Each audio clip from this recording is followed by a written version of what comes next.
ఇంకొక వాటి మీద దృష్టి పెట్టడము, ఆ విధంగా చేస్తే స్కూల్ అని.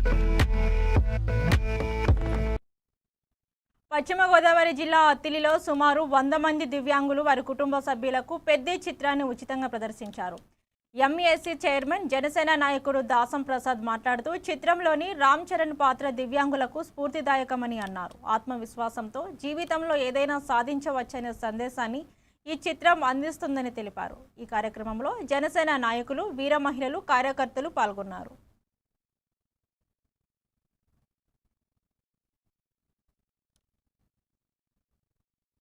సహకరించిన దివ్యాంగులందరికీ కూడా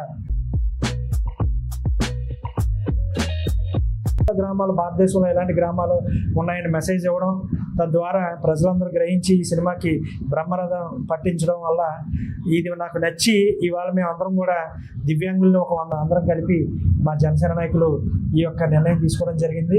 దీనికి సహకరించిన దివ్యాంగులందరికీ కూడా ధన్యవాదాలు తెలుపుతూ అందరూ కూడా మనోధైర్యం కోల్పోకుండా, జీవితం ఎంతో ఒడిదుడుకులుగా ఉంటుంది, అయినా కూడా మనం గారు మళ్ళీ పుడతామా ఏంటి అని ఆ డైలాగు చాలా లోతుగా ఆలోచిస్తే బతికున్నం చెప్పి మనం ఏదో ఒకటి సాధించాలి, అది ఎంత పని అయినా సరే 10 మందికి ఉపయోగపడేలాగా మనం బ్రతకాలనే ఉద్దేశంతో ఈ సినిమా దీనికి ఖచ్చితంగా నేషనల్ అవార్డు ఆదరించాలని మనస్ఫూర్తిగా కోరుతూ మరిన్ని అవార్డులు రావాలని ఈ సినిమాకి నేను మనస్ఫూర్తిగా కోరుకుంటూ ధన్యవాదాలు.